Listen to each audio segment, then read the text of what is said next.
Okay देखो, तो हम लोग आज इस टॉपिक में यूनिट एंड डायमेंशन में से कुछ टॉपिक अलग करेंगे। पहला टॉपिक में हम लोग पढ़े थे बेस क्वांटिटीज। क्या पढ़े थे?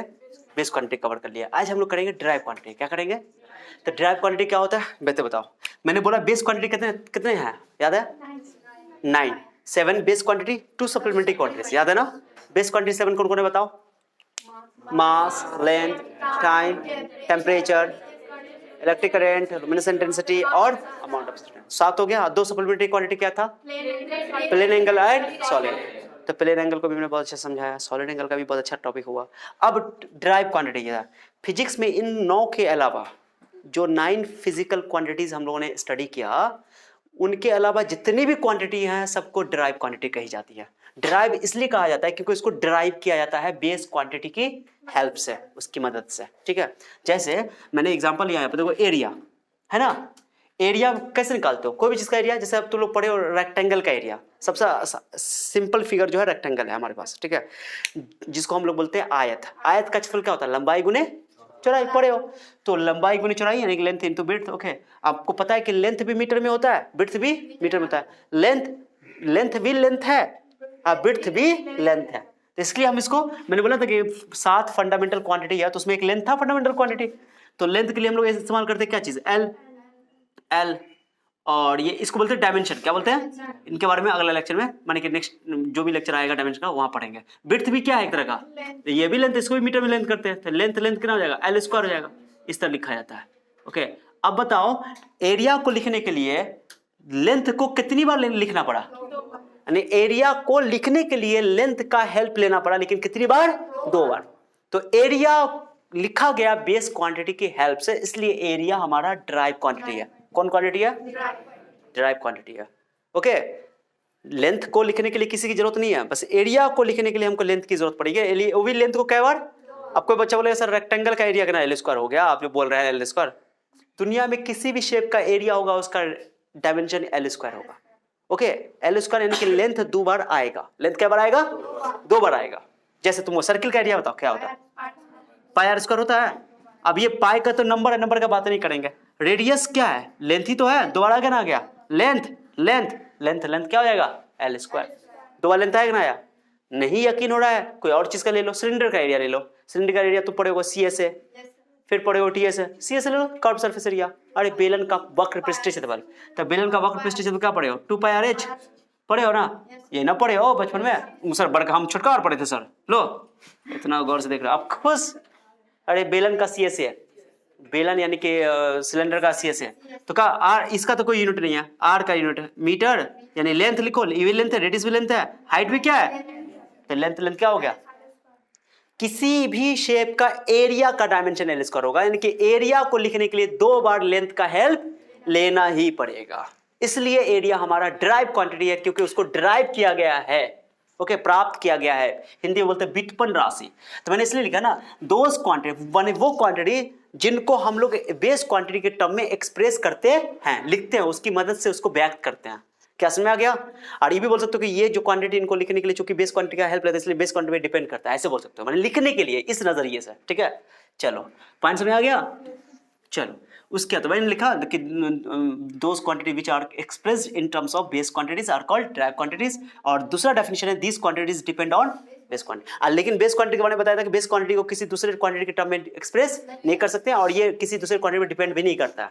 ये इसका मतलब यही है। ठीक है, चलो आपको बच्चा बोले सर एरिया को इधर लिख दिए, लेंथ को इधर भेज दीजिए, विड्थ अकेला हो जाएगा। ऐसा भी कर सकता है। तो पहले बेस क्वांटिटी बना, तब ड्राइव क्वांटिटी बना। ठीक है, इसलिए दिमाग नहीं लगाना। चलो अब बताओ वॉल्यूम की बात करते हैं। एरिया यानी क्षेत्रफल, एरिया मतलब। अब वॉल्यूम की बात कर लेते हैं। वॉल्यूम एक ड्राइव क्वांटिटी है। मैंने बोला 9 के अलावा जितनी भी क्वांटिटी की चर्चा होंगी फिजिक्स में, वो सभी के सभी क्या होंगे? अब पूरा 11 12 मिला करके पूरे फिजिक्स में करीब करीब 200 250 300 400 पढ़ना है हम लोग। इतना पढ़ना है हम लोग। 11 12 मिलाकर 200 के अंदर पढ़ लेंगे, कंप्लीट हो जाएगा। ओके, अब तुम देखोगे जब चैप्टर हम लोग डायमेंशन पढ़ेंगे ना, डायमेंशन जो निकाली डायमेंशन ही कराता है, तो हम लोग को डायमेंशन निकालने में पूरा फॉर्मूला का यूज होगा। तो एनसीईआरटी के बुक में पीछे सबसे पहले लास्ट में पूरा एक लिस्ट बना दिया, पूरे जितना भी फिजिकल क्वांटिटी हम लोग को पढ़ना है उसका डायमेंशन। क्लियर हो गया ना? सो टेंशन नहीं लेना, उसको टेंशन नहीं लेना है, पढ़ते पढ़ते सब फिजिकल क्वांटिटी के बारे में जानकारी हो जाएगी। लेकिन 9 के अलावा जितनी भी फिजिकल क्वांटिटी होगी सब ड्राइव क्वांटिटी होगी। ठीक है, ड्राइव मतलब ड्राइव किया गया है, प्राप्त किया गया है। वॉल्यूम की बात करते हैं, आयतन। आयतन तो जानते हो, ये घर के वॉल्यूम में हम लोग बैठे हुए, क्लासरूम के वॉल्यूम में बैठे हुए है ना, जो स्पेस ऑक्यूपाई कर रहा है। तो ये वॉल्यूम के लिए हम लोग सबसे सिंपल फिगर वॉल्यूम के लिए क्यूब की बात करते हैं। क्यूब का फॉर्मूला क्या होता है? Length into width into height. Cube घन का आयतन, ओके, लंबाई गुने चौड़ाई गुने ऊंचाई। तो क्यूब का फॉर्मूला क्या होता है? Length into width into height. ये भी मीटर में, ये भी मीटर में, ये भी मीटर, मान लो सेंटीमीटर। तो ये भी लेंथ है, लेंथ है, विड्थ भी लेंथ है, चौड़ाई भी लेंथ है, और हाइट भी लेंथ है। ठीक है ना? सो लिखो, ये भी लेंथ, तो लेंथ का डायमेंशन लेंथ, और विड्थ भी लेंथ है तो वे लेंथ लिख दो। ओके, हाइट भी लेंथ है तो उसको लेंथ लिख दो। तो लेंथ एल क्या बार आएगा? यानी कि तुमको वॉल्यूम किसी भी चीज का लिखना होगा ना, किसी भी शेप का वॉल्यूम लिखना होगा, आयतन लिखना होगा, तो लेंथ को 3 बार यूज करना पड़ेगा। क्या बार लेंथ को यूज करना पड़ेगा? 3 बार यूज करना पड़ेगा। कितनी बार यूज करना पड़ेगा? तो लेंथ को 3 बार यूज करना पड़ेगा। इसलिए लेंथ के हेल्प से इस क्वांटिटी को लिखा गया, इसलिए ड्राइव क्वांटिटी है। क्या समझाया? डायमेंशन बन गया एल क्यूब, इसको बोलते हैं एल क्यूब। डायमेंशन है वो, उसको डायमेंशन फार्मूला बोलते हैं। वैसे डायमेंशन का मतलब होता है पावर को बोलते हैं डायमेंशन। ठीक है, वो डायमेंशन पढ़ाएंगे तो समझाएंगे, लेकिन डब्बा में लिखने का मतलब होता है डायमेंशनल फार्मूला। बात कर लेंगे, चलो उस पर। अब बात करो डेंसिटी के। डेंसिटी का फार्मूला होता है, इसको हिंदी में बोलते हैं द्रव्यमान, क्या बोलते, सॉरी घनत्व, क्या बोलते हैं हिंदी में? घनत्व। डेंसिटी का फार्मूला दो, डेंसिटी कई तरह की होती है। अब बच्चों को समझ में नहीं आता डेंसिटी मतलब क्या होता है कि यूनिट वॉल्यूम में, जैसे मान लो ये इतना, ध्यान दो, ये देख रहे हो क्या? जैसे मान लो मेरे पास एक डब्बा है, ठीक है, क्या है बताओ?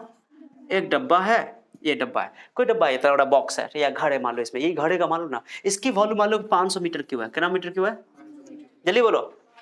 ये मान लो कि ये जो घर है पूरा फुल भरा हुआ है, पूरा भरा हुआ है, पूरा कोई चीज से भरा हुआ, मेटेरियल से भरा हुआ है। मान लो मैंने बोला कि 500 मीटर क्यूब में 500 आदमी बैठे हुए हैं, पूरा भरा हुआ है।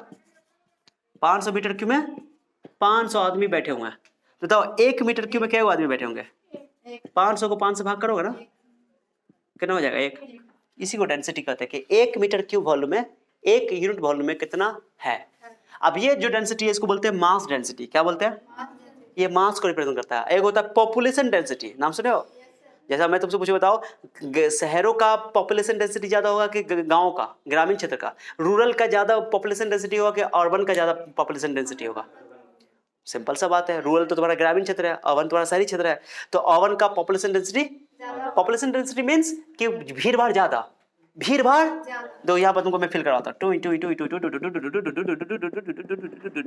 और यहाँ पर ये तुम्हारा गैस है, गैस के मॉलिक्यूल है, ये किसके मॉलिक्यूल है? मान लो सॉलिड के मॉलिक्यूल है, लिक्विड के मॉलिक्यूल है। तो जानते हो कि इसकी डेंसिटी ज्यादा होती है, इसके यूनिट वॉल्यूम में ज्यादा भीड़ भाड़ होगा, है ना? इसलिए डेंसिटी समझा, दैट इज मास डेंसिटी। और जो बात कर रहे थे अभी रूरल अर्बन, हाँ, पॉपुलेशन डेंसिटी। और भी डेंसिटी होती है, बहुत सारी तरह की डेंसिटी डिफाइन की जा सकती है। बट अभी जो डेंसिटी हम लोग फिजिक्स में या केमिस्ट्री में बात करते हैं अभी,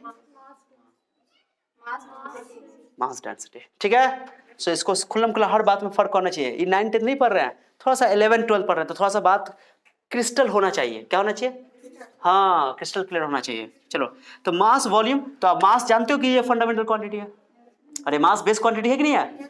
डेंसिटी लिखने के लिए फॉर्मूला हो गया मास बाय वॉल्यूम। अब चिंता मत करना, इस चैप्टर में बहुत सारा फिजिकल क्वांटिटी यूज होगा जिसको तुम जानते नहीं हो, तो तुमको उस फिजिकल क्वांटिटी को जानने की आवश्यकता नहीं है। ओके, जिसको तुम जानते थे उसको मैं बताऊंगा, जिसको नहीं जानते तो खाली फॉर्मूला लिख दूंगा। अब फॉर्मूला लिख करके उसकी हेल्प से हम लोग डायमेंशन या कुछ यूनिट वगैरह लिखना होगा तो लिख लेंगे, तो फॉर्मूला वहां पे तुमको लिखा हुआ मिलेगा, चिंता करने की जरूरत ये मत बोला कि फॉर्मूला कहां से आया, वो आगे पढ़ना पड़ेगा।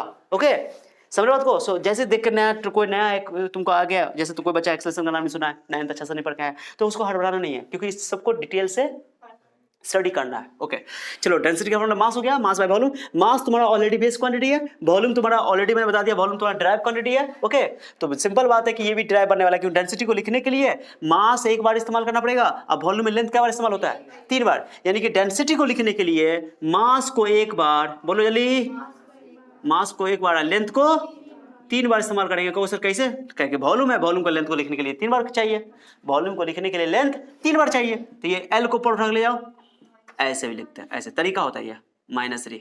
जानते हो नीचे से ऊपर जाता पावर माइनस हो जाता, यो इसको कहते हैं डेंसिटी का डायमेंशनल फार्मूला। उसके बाद बात है स्पीड की। स्पीड तो सबसे अच्छा एग्जांपल है। स्पीड का फार्मूला होता है डिस्टेंस बाय टाइम। डिस्टेंस क्या है? लेंथ ही तो है। डिस्टेंस क्या है? मैंने बोला लेंथ है, मीटर में मेजर कर लेते हैं। हाइट लेंथ है, विड्थ लेंथ है, रेडियस लेंथ है, डीएम का बोलते डेप्थ लेंथ है, गहराई, किलोमीटर लेंथ है, डिस्टेंस डिस्प्लेसमेंट का मैग्नीट्यूड भी लेंथ है। ओके चलो ठीक, जो डिस्टेंस को लेंथ लिख देंगे। सो ये बेस क्वांटिटी है। और टाइम को कौन नहीं जानता है? टाइम जब अच्छा होता है तो सब जानता है, नहीं अच्छा होता तब और जानता है। ठीक है चलो ओके। सो ये भी बेस क्वांटिटी, ये भी बेस क्वांटिटी, यानी स्पीड को लिखने के लिए लेंथ का और टाइम का हेल्प लेना पड़ेगा। ओके तो स्पीड हमारा डिराइव क्वांटिटी, क्योंकि स्पीड को हम लोग लेंथ बेस क्वांटिटी के टर्म में लिख रहे हैं, लिख पा रहे हैं। तो इसको क्या लिखोगे? एल टी माइनस 1 हो गया, टी ऊपर गया, 1 पावर नीचे जाएगा तो ऊपर जाएगा तो माइनस हो जाएगा। अब बात करो एक्सेलरेशन का, जिसको हिंदी में त्वरण बोलते हैं। तो चाल हो गया त्वरण, त्वरण एक्सेलरेशन। एक्सेलरेशन का फॉर्मूला होता है वेलोसिटी बाय टाइम। ये मत बोलना कि सर ये कैसे आ गया, फिर मैं रिपीट कर रहा हूं उन बच्चों के लिए जो बच्चा नहीं जान रहे हो, टेंशन नहीं लेना, आगे पढ़ोगे। अभी फॉर्मूला लिख दो, वेलोसिटी स्पीड का ही यूनिट लेता है, वेलोसिटी स्पीड का ही यूनिट लेता है। तब वेलोसिटी स्पीड की यूनिट क्या है बताओ? माने एक बार लेंथ है, एक बार टाइम माइनस में, ठीक है। और टाइम ऑलरेडी तुम जानते हो टी, अब टी ऊपर ले जाओ तो टी माइनस 1 ई माइनस 1 ऊपर जाएगा, तो अब माइनस वन क्या होगा पावर में? एल टी माइनस 2 हो जाएगा। कोई डाउट किसी को? ये डायमेंशन फॉर्मूला है। मैं अभी डायमेंशन टॉपिक नहीं है हमारा, लेकिन मैं इसलिए बता रहा हूं कि मुझे एक्सेलरेशन लिखने के लिए लेंथ को एक बार और टाइम को 2 बार लिखना पड़ा, जो कि लेंथ हमारा बेस क्वांटिटी है और टाइम भी हमारा बेस क्वांटिटी है। इसलिए मैंने बोला कि बेस क्वांटिटी के टर्म में जिन भी क्वांटिटी को एक्सप्रेस किया जाता है वही डिराइव क्वांटिटी होता है। इसलिए मुझे बताना पड़ रहा है। को सर काबिल का है बन रहे, डायमेंशन में पढ़वे करेंगे सब बात, फिर दोबारा पढ़ेंगे वहां पर, यहाँ पर ज्यादा क्लियर करना है, क्रिस्टल क्लियर करना है। ठीक है चलो फोर्स की बात करो, तो फोर्स को कौन बोल सकता है? फोर्स इज मा, फोर्स इज मा इज फोर्स, ऐसे याद रखना। माँ क्या होती है? अरे इस बात में कोई शक है? माँ कितनी फोर्स होती है सोचो। हाँ देखो, तो याद रखने के लिए F = 9th क्लास में पढ़े फॉर्मूला, मास इंटू एक्सेलरेशन है। चलो सो मास के लिए क्या लिखोगे? एम। एक्सेलरेशन में देखो एक बार लेंथ और 2 बार टाइम, तो लिखो एल टी माइनस 2, तो इसको एक साथ कर दो।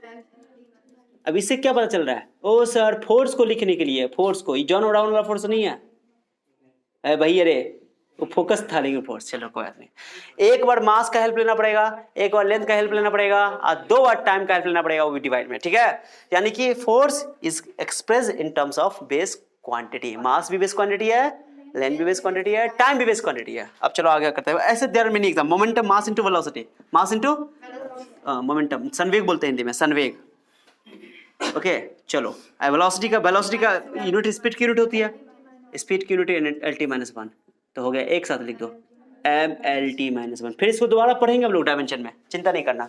सो ये अब मैंने इट लिख दिया, एटसेट्रा और भी हो सकता है। सो ये these are the derived quantities, examples of derived quantities. तो 9 क्वांटिटी को छोड़ के जितने भी क्वांटिटी है सब डिराइव क्वांटिटी है। Derive quantity means those quantity which can be express in terms of base quantities, माने जिसे बेस हिंदी में बोलते हैं ऐसे कि वो भौतिक राशियां जिन्हें आधारभूत राशि के पदों में व्यक्त किया जाता है। ठीक है, ये इसको बोलते हैं हिंदी में, तो उसको बोलते हैं व्युत्पन्न राशि। कौन राशि? नाम है व्युत्पन्न, माने व्युत्पन्न मतलब प्राप्त किया जाना, उससे प्राप्त किया गया। हो गया डिराइव क्वांटिटी अच्छा से। कोई डाउट इसमें? एक बार देखो सरसरी निगाह से। हाँ